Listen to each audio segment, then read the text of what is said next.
Los redonditos de ricota, un tema apreciado y sugerido mentalmente por Elías Yenam, aquí que dice aguanten los redondos. Bueno, ¿cómo eludir el fardo que se nos viene? Usted, si está conectado por Twitcam o está viendo esto en YouTube, puede ver la imagen de Hinspeter, aunque debería haber escrito al revés las letras para que, como en las ambulancias, para que usted pudiera verlo desde el video. Bueno, ahí dice Hinsplote, que fue un imagen de Photoshop que hice hace tiempo atrás, aunque hay que ser claro, no fue un Photoshop, fue hecho con el GIMP, que es un programa gratuito y que se usa en Linux, y claro que usualmente se conoce como imágenes photoshopeadas, y me causó mucha alegría porque apareció esa imagen pegada en varios lados a forma de stencil, y en una de ellas llegó así como dándose la vuelta completa de manzana al blog de las personas que apoyan a los involucrados en el caso Broma o caso Bomba. Así que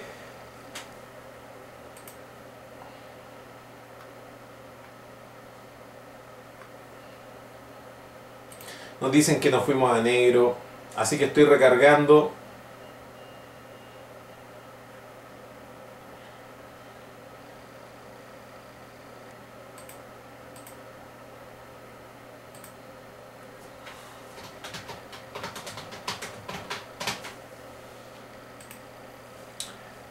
Nos avisa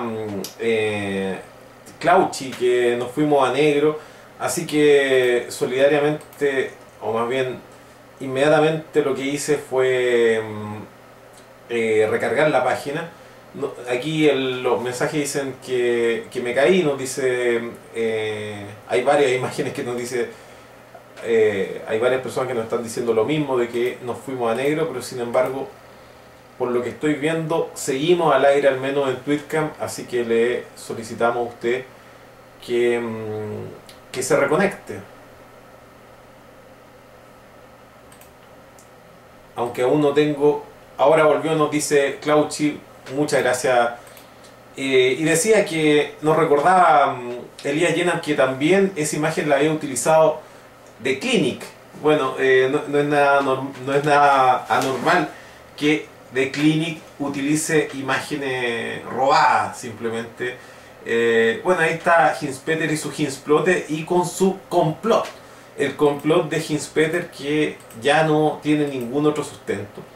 Nos tocó conversar con Elías Yenam el día domingo y él me preguntaba, como buen periodista y de manera sagaz y oportuna, qué ocurría con el caso Bomba ahora que el Ministerio Público había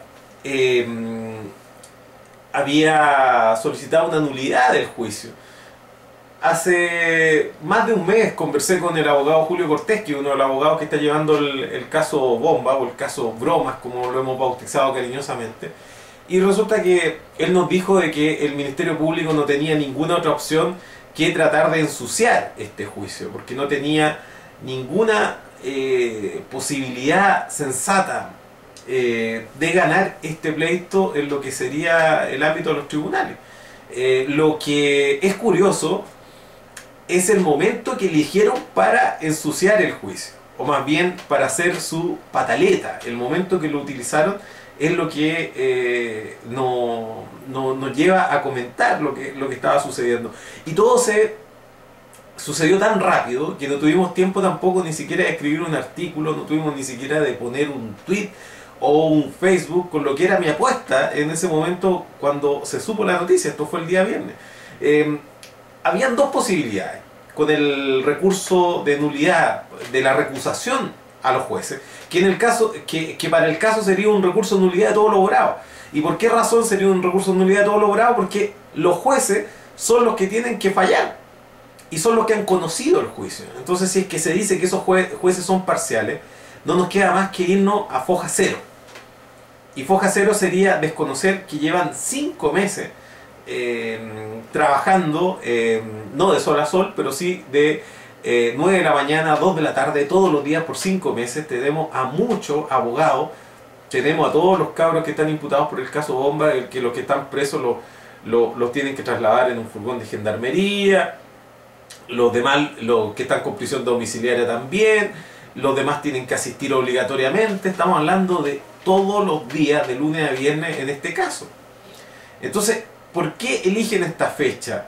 Y la eligen por la declaración que va a dar Rodrigo Ginspeter. Entonces, mi apuesta fue en ese momento que mi apuesta era la siguiente. La única manera que hayan elegido una fecha precisa para realizar este incidente es que los tipos ya sabían qué sala le iba a tocar en la Corte de Apelaciones y ya tenían el asunto más o menos conversado y más o menos, digamos, digerido con los ministros de la Corte, de manera de que esos ministros de la Corte les dieran la pasada en su tesis delirante, porque era la única manera de hacerlo. De hecho, esa es la manera en que lo hacen, esa es la manera en que se actúa desde el poder en los tribunales. Buscar una sala de la Corte de Apelaciones, una sala de la Corte Suprema que va a ser la que te va a dar la razón. Usted ha visto muchas películas de complot gringo, y los complot gringos se hace algo parecido, que tiene que ver con la elección de los testigos, pero eso es legal. Pero se estila que desde el poder o desde la mafia lo que hace es comprar alguno de los, testigos, jurados. Lo que hace la mafia o el poder en la sombra es comprar alguno de los jurados. Primero se meten en el tema de lo que sería la designación de los jurados y luego se meten en este tema prioritario, que sería el comprar alguno de los jurados. Bueno, acá es un caso parecido porque las salas se integran por sorteo, pero no es un tema de sorteo tampoco tan... no estamos hablando de la lotería tampoco, porque no son tantos los ministros de la Corte de Apelaciones de Santiago y tampoco son tantas las salas que se dedican al tema. Entonces estamos hablando de que una piscina bastante pequeña y algo que con cierta muñeca se puede conseguir. Sobre todo estamos hablando de que esto viene desde el Ministerio del Interior. Bueno, ¿por qué se eligió esta fecha? La fecha se eligió para que Rodrigo Ginspeter no compareciera en su testificación. Muchas personas me han preguntado desde cerca, desde lejos me han preguntado, bueno, ¿Ginspeter se puede negar esta declaración? No se puede negar porque Ginspeter está en este momento citado a comparecer en calidad de testigo y existe la posibilidad de eximirnos de votar, existe la posibilidad de eximirnos de cuántos trámites, pero no existe la posibilidad de eximirnos de testificar. En ese sentido, en ese trámite al menos, nosotros no tenemos la libertad de asistir o no asistir. En este caso, Ginspeter tiene que declarar. Entonces, como decía, esto lo conversaba con Elías el día domingo. Y él me pregunta, bueno, ¿y por qué eligen ahora la fecha? Yo le dije, bueno, son dos posibilidades. O bien tienen la sala precisa que les va a fallar a favor, o simplemente estos tipos lo que están tratando es de evitar, ya en la última brazada del abogado, evitar a última hora que Ginspeter declare. Porque seguramente agotaron todas las posibilidades de convencer, y aquí estoy ocupando la palabra convencer de una forma de mala fe, lo estoy ocupando la palabra convencer de una manera sarcástica, porque eso es lo que tienen que haber hecho. Estoy ocupando la palabra convencer en el entendido de que estamos hablando de presionar, y estamos hablando de presionar estilo el Vito Corleone, es decir, estamos hablando de convencer con la cabeza del perro del abogado en cuestión que quieren convencer, sangrante en la cama del abogado que quieren convencer. Bueno, ¿de qué querían convencer a estos abogados? Que ellos retiraran su solicitud de testificación de Ginspeter. Y digamos, dicho sea de paso, se nos está olvidando que también el otro personero que tiene que declarar es Jalandro. ¿Y por qué no quieren que Ginspeter declare? ¿Ustedes van a creer que es porque se va a aprobar la tesis del montaje? No quieren que Ginspeter declare, porque esto sí, que es hacer el ridículo, y vamos a ver un ridículo que no hemos visto en mucho tiempo. Para los que tengan alguna cámara de video, y a los que tengan el tiempo para cuando den la fecha en que se va a realizar esta declaración, por favor vea la manera de meterse en esa audiencia y filmar. Porque en la prensa esto obviamente usted no lo va a ver. Vamos a tener a lo más el audio. El audio que va a salir luego por medio de los abogados, porque tampoco vamos a tener audio nosotros en vivo. Lo más probable es que no sea así, que haya todo un problema para acreditarse y que esto de audiencia pública tenga bastante poco. Pero de todas maneras estamos hablando de un juicio público y puede trascender el audio. Aunque yo le digo que esto da para que sea filmado, incluso da para que sea transmitido en directo. Porque estamos hablando que Ginzpeter va a ir a hacer el ridículo.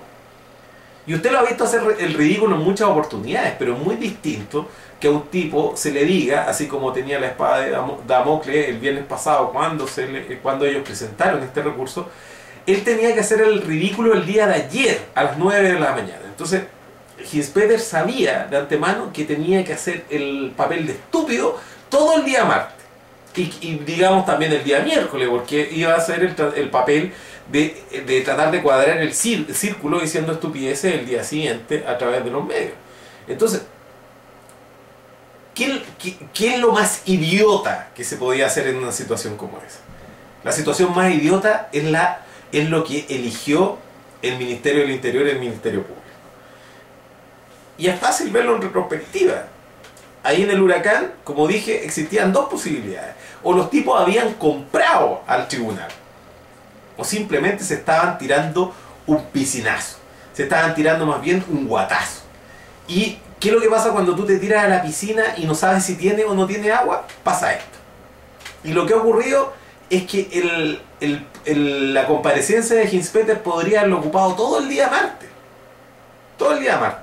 Y como la prensa canalla no va a hacer mucho escarnio público de Ginzpeter porque le importa otras cosas, como vendernos un último producto, lo que sea, a la prensa canalla no iba a hacer mucha laraca con la comparecencia de Ginzpeter, pero él cometió el error de hacer a laraca él y tratar de evitar esta declaración. Entonces lo que hace es que el redoble de tambores continúe y por lo tanto la expectación del público vaya increciendo. Y ahora los que querían que Ginzpeter le llegara un pastelazo, ahora quieren pegarle ellos el pastelazo. Y eso es lo que ocurre con lo que va a pasar con Ginzpeter. Porque, dicho sea de paso, no estamos hablando que el ministro del Interior vaya a explicar la tesis delirante que tiene y que lo haga de una forma metódica, o que vaya a presentar prueba que sea canalla. No, Ginzpeter va a ir a hacer el ridículo con todas las letras que integran la palabra ridículo, y todo esto con neón. Eso es lo que va a ir a hacer Ginzpeter, porque Ginzpeter no tiene ningún asidero con todo lo que ha dicho. Entonces, claro, no faltará aquel buen samaritano que cree que con esto se va a aprobar una tesis conspirativa y por lo tanto vamos a tener la oportunidad de encarcelar a Jalandro o a Ginzpeter por el montaje del caso Bomba.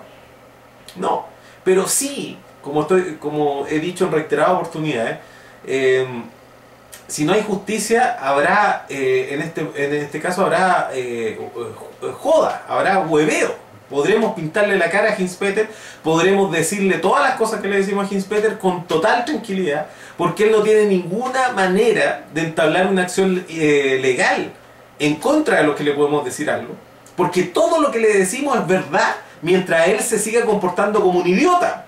Ese es el tema. Eso es lo que ocurre. No tenemos la posibilidad de meterlo preso para realizar el montaje del caso Bomba, pero podemos decir una serie de acusaciones en contra de él. Incluso podemos realizar acusaciones graves contra él. Incluso podemos realizar contra Ginzpeter acusaciones sin fundamento. ¿Cuál es nuestra defensa? Que Ginzpeter nos ha calumniado. Porque Ginzpeter se atrevió incluso a decir de que los anarquistas se expresaban mediante las bombas. Yo fui calumniado por Ginzpeter. Como fui calumniado por Ginzpeter, y Ginzpeter mañana, pasado mañana, la próxima semana va a ir a hacer el ridículo. El ridículo, pero estamos hablando un ridículo a nivel planetario. En cualquier país decente del mundo, Ginzpeter se tendría que tomar una pastilla de cianuro el día antes de este trámite. Pero como estamos en un país indecente, y eso es una de las tantas cosas que ya tenemos claras. Peter va a ir a hacer el ridículo, va a estar todo el día haciendo el ridículo, después va a ir jalando a hacer el ridículo, y de esto no va a pasar mucho. Menos este año. Este es el año perfecto para que no pase nada. Guille Vergara nos dice, habla sobre la protección a la Bachelet para que no dañen su imagen de amiga de la gente. DeWitt Silva dice, de la verdad el caso bomba, y nos envía un enlace de DeWitt Silva, lo vamos a estar revisando. Hay que sumar las costas del proceso que debe pagar el Ministerio del Interior, nos dice Aroma Amapola. Pero a ver, no nos concentremos en lo que son los chachazos de payaso. Se ha dicho mucho de que el Ministerio del Interior tuvo que pagar costa, y en este caso multa, es decir, una costa que es prácticamente una pena al litigante por haber interrumpido el proceso. Pero hay otra costa que es la que tienen que pagar a los litigantes, y los litigantes son los abogados litigantes. Se estaba pensando en esto, imagínense cuánto cuesta el trabajo de todos los días del Guatón Soto. Pensemos, el Guatón Soto que cobra 50 millones para ponerse a conversar si es que lleva o no lleva el caso. Bueno, el Guatón Soto es uno de los abogados que ha sido molestado en el caso, ha tenido que sentarse con su humanidad gorda y obesa durante 5 meses en ese tribunal. Bueno, el Guatón Soto va a muñequear y va a quitarle lo que sea. El problema es que te estoy diciendo que esto es chachazo de payaso porque, a ver, ¿de qué estamos hablando? El dinero del Ministerio del Interior es dinero de nosotros. Entonces, que uno diga con cierta tranquilidad, y más encima, el Ministerio del Interior tiene que pagar las costas. Es como que uno dijera, este dinero lo tiene que pagar Hinspeter. No lo tiene que pagar él ni la manga de abogados incompetentes que tiene. Porque no hay cosa peor que ocurra de que tú seas un idiota, en tanto jefe y autoridad como Hinspeter, y tener subordinados más idiotas que tú, que no sean capaces de sacarte del forro en donde tú estés metido, de no tener la capacidad humana como para decir, ¿sabe, señor Rodrigo? Usted, si es que trata de evitar su comparecencia, va a hacer aún más ridícula su intervención cuando le toque declarar. Pero aquí al parecer lo que prima es la decisión más estúpida. Acá hay como una especie de concurso dentro del Ministerio del Interior de quién habla más estupideces, y el hueón que habla más estupideces para mí que le hacen su correspondiente cuadro de el empleado del mes. El empleado del mes aquí viene a ser el que habla más estupideces, y esa estupidez es la que finalmente prima. Porque todos saben que cuando ya no hay nada más que hacer, cuando tú estás con el arma cargada en tu sien, lo único que te queda a ti es tratar de minimizar los daños. Nada más. Y usted me dirá, no, pues que si tenéis el arma en la sien no tenéis nada que hacer, pero por favor le recomiendo que usted vea El cazador de alces, o Deer Hunter, la tremenda película del año 76-77 en que actúa Robert De Niro y Christopher Walken. Bueno, en esta película los protagonistas terminan en unos torneos de ¿cómo se llama esto con la pistola? Ruleta rusa. Bueno, y los tipos, para minimizar los riesgos, se ponían la pistola en la sien, pero volteaban el cañón para que la bala les rozara la cabeza sin matarlo. Para que vea usted que hasta en el peor de los momentos siempre existe la posibilidad de al menos salir vivo. Pero en el caso del equipo de Hinspeter, estos abogaditos empresariales, estos abogaditos de la Católica, estos abogaditos que nunca les ha tocado hacer trabajos de abogados, sino que se han dedicado a gerentes, incluso a veces gerentes de otros abogados. Bueno, estos abogaditos no han podido sacar a su jefe de las llamas. En este momento está, como digo, tenía una pistola en la sien, ahora tiene 4 pistolas en la sien. Ahora vamos a ver cómo se los saca. Yo veo que no hay posibilidad que lo pueda hacer. La ruleta rusa nos recuerda Vladimir Valencia. Bueno, y Elías Llena pregunta, ¿y cuánto cobra Daza? Que es el yerno del senador Horvath, y que también es uno de los abogados del caso Broma. Bueno, ¿cuánto cobra Daza? Lo único que voy a decir de lo que cobra Daza es que Daza es del estudio del Guatón Soto. Con eso está dicho todo. Entonces estamos hablando de que esos tipos están cobrando a sus respectivos patrocinados sueldos honorarios millonarios. Pero ahora además el Ministerio Público va a tener que darle dinero de nosotros a estas personas. Pero no solamente a estas personas. Aquí está el tema que habíamos conversado también tiempo atrás. También le va a llegar mucho dinero a los abogados de la Defensoría Popular. Y no estamos hablando de poco dinero, les va a llegar mucho dinero. Con este último arrebato de Hinspeter, ahora sí que les va a llegar mucho dinero. Además que sucede algo. Y aquí esto es, digamos, lo que importa en esta historia.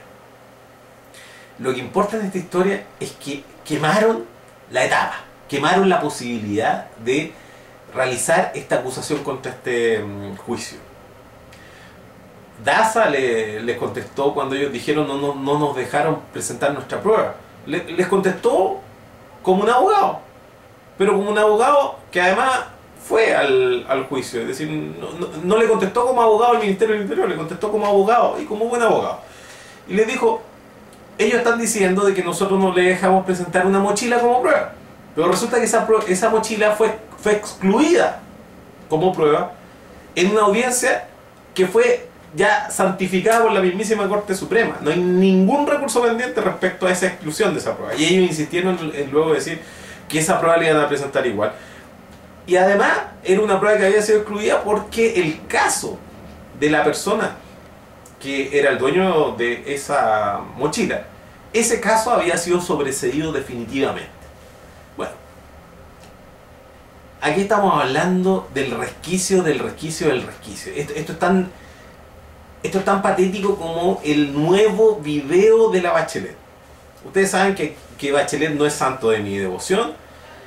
Además que el médico me prohibió la grasa saturada, así que menos simpatía puedo tener con Michelle Bachelet. El problema con ese video en particular de Bachelet es que no es nuevo. Eso es todo. Y entonces, como sea, la pregunta del millón es cómo la prensa se dedica a decirnos que ese video es nuevo.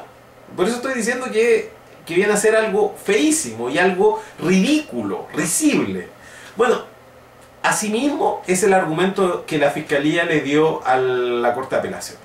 Porque una cosa es que el fiscal Núñez, que es el reemplazante de Jalandro en el caso Bomba, una cosa es que el fiscal Núñez aparezca hablándole al periodistucho de La Tercera que la mochila aquí, que la mochila allá, que nuestras sospechas, que esto, hay que se lo diga a la Corte de Apelaciones. Y otra cosa es que se lo diga a la Corte de Apelaciones, además diciéndole que 2 de los 3 jueces que están viendo el caso están en contra de ellos y que por lo tanto serían inhábiles. ¿Qué es lo que pretenden con esto? ¿Pretenden acaso fundamentar una nulidad futura con esta cuestión, como nos dijo el mismo fiscal Núñez? Eso ya es la ridiculez dentro de la ridiculez, porque cuando tú solicitas la nulidad por un vicio y existe un martillazo, ¡pa!, se martilla, se pega la sentencia, no hay una weá que se llama cosa juzgada y tú no podés volver sobre eso, no podés. Entonces él no puede luego alegar ese mismo vicio, porque este vicio fue ya limpiado, fue expiado este vicio con el martillazo de la Corte de Apelaciones. Entonces si el caso Bombas tenía un vicio, palabra de Julio Cortés hace un mes, la Fiscalía no le queda otra que ensuciar este caso. Bueno, si consiguieron ensuciar el caso, lo ensuciaron con una pelucita. Y esa pelucita la acaba de remover la Corte de Apelaciones. Ellos no pueden venir a decir que esos jueces están prejuzgando, que son parciales los jueces, porque ya la Corte de Apelaciones de Santiago acaba de decir que no están, que no son parciales. Es decir, esos jueces ahora para la ley chilena son imparciales ante todo. Hagan lo que hagan, de aquí en adelante ya tendrían que encontrarlos prácticamente en un video en un video, de estos videos que de repente aparecen por internet, a los jueces en un jacuzzi, en pelota, con los imputados del caso Bomba, para que pudiéramos decir que aquí hay un tema de recusación o de implicancia. Y otra cosa, que esto significa ofender a los jueces. No hay cosa peor, sobre todo en un mundo, en un mundillo en donde las personas son tan sensibles, donde las personas son tan sensibles al ninguneo. Un tipo llega a ser juez para que no lo hueveen. Es decir, un tipo que llega a ser juez, el típico perfil del juez, un huevo que ha sido el perdedor nato. Es como lo del Paco, pero estamos hablando ya a más escala. Hay mucho más resentimiento. El chico bullying, la mujer que se sintió desplazada, etc. Algún día les voy a contar sobre la experiencia que me comentaba una psicóloga sobre la academia judicial, del perfil que tenían generalmente los jueces. Es decir, no es solamente un tema que lo estamos diciendo de mala leche, sino que existe un perfil, existe un determinado grupo de personas que busca el poder. Y los jueces buscan el poder no desde las empresas, como lo hacen los tipos que tienen poder, sino que buscan el poder desde el resquicio. Son tipos atormentados, tipos sin redes sociales. Por esa razón les cuesta tanto hablar a los jueces. Ahora recién, hace muy poco tiempo que están hablando los jueces. Antes los jueces eran como Pacos con otro traje. Ese perfil de vengadores que también pasa en las policías y en el Ministerio Público. Pero, ¿a qué voy? Este tipo de personas tienen problemas con ellos, problemas severos con ellos. Tienen una estructura de personalidad que podríamos llamarla sensible, hipersensible, y por lo tanto ellos hicieron todo para cual Chaplin, en El Gran Dictador, sentarse en la silla más grande y estar por encima de los demás. ¿Cómo van a aguantar que un ministro del Interior completamente desacreditado, como Ginspeter, completamente desacreditado, que es el ministro del Interior, en términos, no se aplica el caso, pero de todas maneras podríamos decir que es el vicepresidente, porque en Chile ese cargo no existe, pero es el o es un cargo vacío, pero de todas maneras es el vicepresidente de un gobierno completamente ilegítimo, porque es un gobierno que no tiene ninguna posibilidad de sostenerse en términos democráticos. Un gobierno que está ahí por la sencilla razón de que en Chile no existe el Estado de Derecho ni la democracia, porque en cualquier país meridianamente democrático, o incluso escasamente democrático, o al menos con un olorcito a democracia, sería imposible que un tipo que tiene el 23% esté pontificando aún y que lo esté haciendo desde un poder tan concentrado como sería la institución de la presidencia de la República.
Claro, bueno, justamente hablaba de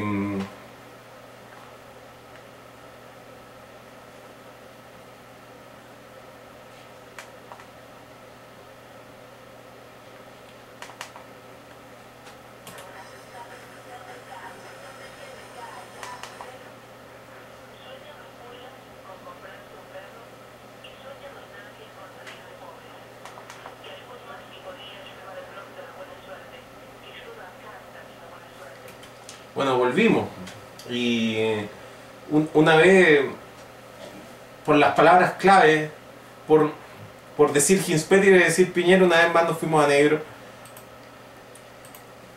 Nos preguntaba Vegetariana en la semana si era culpa de Ginspeter las caídas, y yo le aclaré de que había responsabilidad mía también, y mientras esa responsabilidad mía no estuviera completamente zanjado, no podía estar realizando una acusación como la de Heinz-Peter, porque yo no soy Heinz-Peter como para usar las acusaciones infundadas. No, lo que estaba diciendo es que los jueces son personas demasiado atormentadas, lo suficientemente atormentadas como para aceptar que venga el segundón de un gobierno decadente en franca caída libre hacia digamos, la pudrición de todo, porque el gobierno de Piñera no se ha caído, pero con sostenerse lo que consigue es lastre para todas las instituciones, para que todas las instituciones sigan cuesta abajo en la rodada, para que la crisis no tenga ninguna otra manera de resolverse sino con las posiciones de los cabezas de pistola, posiciones de cabeza de pistola que hace algunos meses atrás, hace un par de años atrás, nosotros descartábamos de plano. Y las descartábamos de plano porque era imposible irse por ese camino tan corto. Pero con el hecho de tener un presidente con el 20 y tanto %, y dentro de ese gabinete, el ministro del Interior es el tipo peor evaluado y es el tipo más detestado. Y además no tenemos la institución del ostracismo, la sabia institución del ostracismo que tenían los griegos. Y cuál es una institución propia de un pueblo tan avanzado como los atenienses. Y la institución del ostracismo, ellos hacían una votación anual del personaje público que fuera más odiado. En vez que hacer una votación del más querido, hacían una votación del más odiado. ¿Y para qué realizaban esta votación sobre el más odiado? Era porque ellos entendían que la política no resiste. No se trata aquí de que la política necesite estar amando a determinadas personas, que es como lo que pasa con Bachelet. La política no necesita de que la gente ame a Bachelet, o ame a Cristina Fernández en Argentina, o a amar a Alessandri en algún tiempo, luego amar a Ibáñez. La política no depende de eso. La política, para que se mantenga estable un pueblo, también necesita de que el pueblo no odie a alguien. Y si es que el pueblo odia a esa persona, hay que quitar a esa persona. El problema es esa persona, no el pueblo. No puede ser el pueblo el que esté equivocado. Entonces, como he dicho en reiteradas oportunidades, debería refundarse la institución, instalarse la institución del ostracismo acá en Chile, y debería preguntársele también a las personas. Bueno, todos sabemos que esas encuestas no tienen nada que ver con nosotros. Y esas encuestas no tenemos ninguna injerencia en esas encuestas. Sabemos que esas encuestas dependen también de las preguntas que se hagan. Y que la Bachelet existió o fue inventada desde el momento que el Centro de Estudios Públicos la consideró dentro de las preguntas.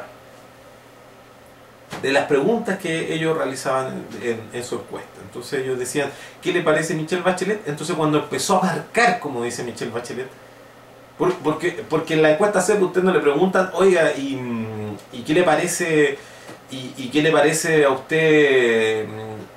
A ver, no sé, iba a nombrar a algunos de los dirigentes estudiantiles, pero en realidad sí les preguntan por ello. Pero iba a decir, por ejemplo, ¿usted quisiera a Cristian Cuevas como presidente de la República?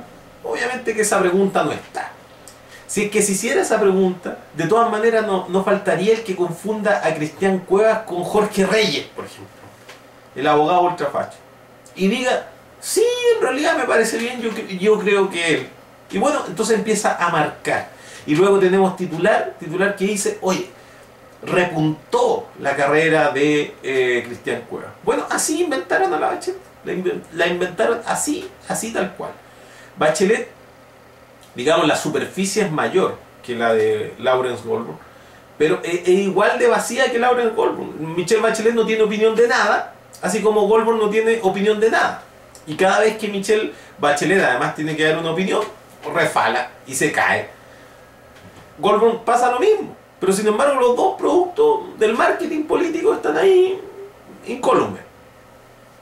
Bueno, a lo que iba, si se les preguntara a las personas, oiga, ¿a qué ministro o a qué personaje público usted lo asesinaría si es que se lo encuentra un día en la calle? Y usted está con una pistola en la mano, cargada. No hay testigos, no hay cámara de seguridad y usted se encuentra con él. O incluso mejor, ¿qué pasaría si este weón llega a su casa un día porque pinchó el neumático del auto y necesita un teléfono, necesita algo? Está sonando el teléfono. Un momento. ¿Aló? Aló, hola. ¿Aló? ¿Con quién hablo? Mal. ¿Aló? ¿Con quién hablo? Cristian Villagrán. Hola, Cristian Villagrán. Mira, estamos al aire con Cristian Villagrán. Él es el presidente de la agrupación de los estafados por el crédito Corfo. Oye, ¿sabes qué? Llamaste por teléfono y se cayó la señal, Cristian. Nos van a decir que tú eres el Jetta, pero no te preocupes porque ha tenido varias caídas el programa, así que te doy la opción que llames dentro de 2 minutos más o 5. Dale. ¿Ya? Te llamo un rato más. Ya, estoy recargando.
Muchas gracias a Eli Henry que nos dice que hemos vuelto. Así que estábamos justamente realizando el contacto telefónico con Cristian Villagrán. Él es el presidente de la agrupación de los estafados por el crédito Corfo.